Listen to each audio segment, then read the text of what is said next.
Magandang araw po sa ating mga kaibigan dyan na nagasubaybay sa ating pong YouTube channel. So ito po mga kaibigan ay madali ang lamang tutorial para po sa lahat ng ating mga client na bumili ho sa atin ng mini PC. Ito po ay support para sa inyo kung paano po mag-flash ng Nodemco kung sakali man po na nagkamali ho tayo o di kaya ay nasira po yung ating pong Node MCU. So ganito lamang po ang pag-flash o reflash ng ating pong mga Nodemco sa paraan na kung saan ay napakadali. Okay? So, syempre, yung una ay dapat meron po kayong USB cord, no? Na yung ginagamit natin sa cellphone, ipapakita ko lamang po sa inyo.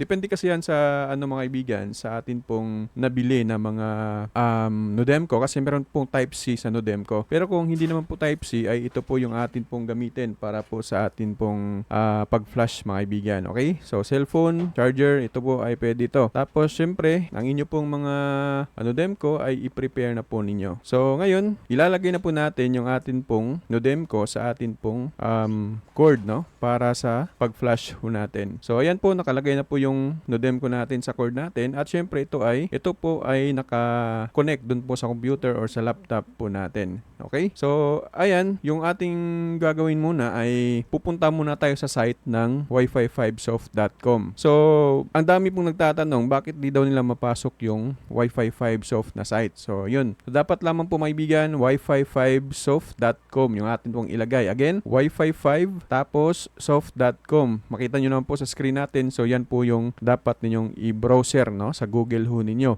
I-search po ninyo. Ngayon, pag napasok po natin yung site po ng Wi-Fi 5, hanapin ho ninyo dito yung download ito. So, makikita naman po natin, mababasa po natin download. I-click lamang po natin ang download mga kaibigan. At kung mapupunta ho kayo dito, tapos meron po kayong makitang icon dito na bahay, isang bahay dito sa gilid. I-click po ninyo kung hindi po nyo makita yung ibang dito files. I-click po ninyo yan para mapunta ho tayo dito. Okay? So, itong others, dito tayo papasok. Wag ho sa Vendo kasi sa Vendo yung ating i-flash dito Node MCU, no? So, others ho tayo. Click po ang others. Double click lamang po. At hanapin ho ninyo dito ito pong Wi-Fi 5 Soft Flash Tool version 4.4. Ito yung download natin. So, paano i-download? Double click lamang po dito banda. Double click yan or one click. So, automatic na magda-download na po yan. So, ano pa yung i-download natin? Maliban po sa Wi-Fi 5 Soft Flash itong Flash Tool version 4, ay i-download din po natin itong ASP driver version 3 tapos _4. So, ito yung i-download natin kapag first time po natin na mag-flash sa atin pong mga computer or laptop natin. So, click lang natin, one click or double click. So, yan, automatic nakita ninyo, naka-download na po tayo. So, syempre, pupunta tayo sa download section ho natin. Dito po sa atin pong download section, makikita nyo po, ito po ay parang naka-transparent lang, pero ito na yung gagamitin natin para sa atin pong pag-flash ng atin pong Node MCU. Pero una, sa lahat, lalo na kung hindi pa tayo naka-flash ng Nodemco, para mabasa natin yung Node MCU natin sa computer natin, kailangan natin itong driver na ito, ASP driver na ito. So, kung wala po kayong ganito, ibig sabihin, kailangan nyo po ng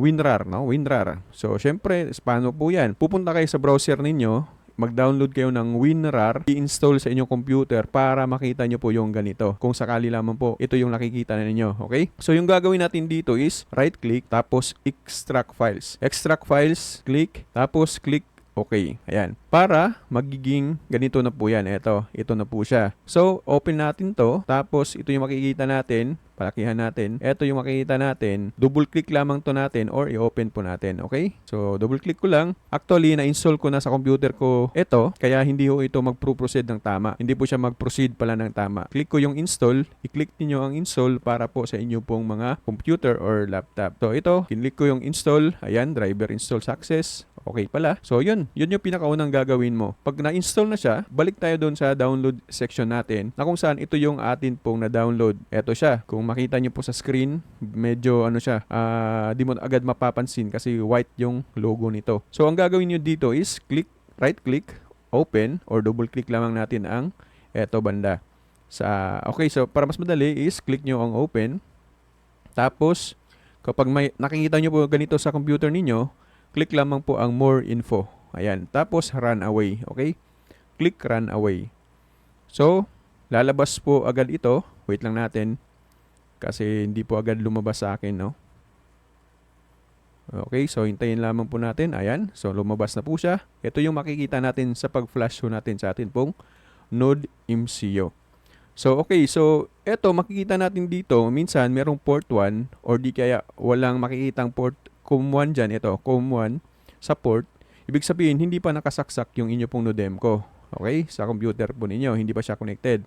Pero pag may nakita kayo nito, sa COM1, hindi tayo dito kukonect. So kailangan mo siyang i-scan. Scan, tapos click lamang ang port, at yung makikita mong pangalawang COM, si OM3, ito yung gagamitin ko. Pag ang nakita mo dito ay si OM4 or 5, so yun yung gamitin mo, wag yung pinakauna, okay? So yung pangalawa yung gamitin natin. Tapos dito sa devices, mga kaibigan, ESP32, kailangang i-reset muna natin para sure bulo tayo sa atin pong ginagawa. Click lamang po dito banda sa gilid, tapos click reset. Okay, so ayan.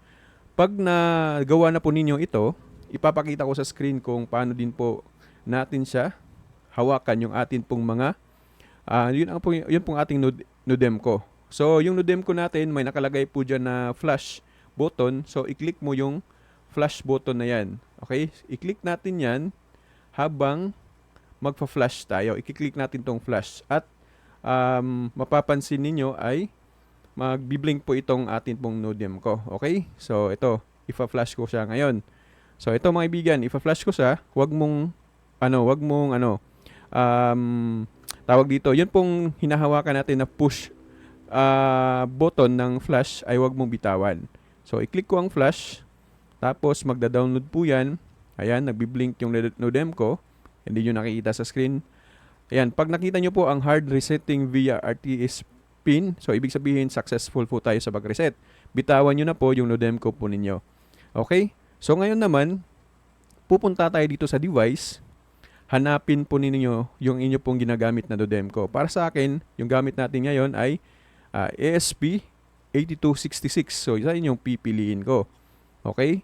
So, wag nyo na pong i-push yung flash button. Hayaan na po ninyo yun pong inyo pong Nodemco.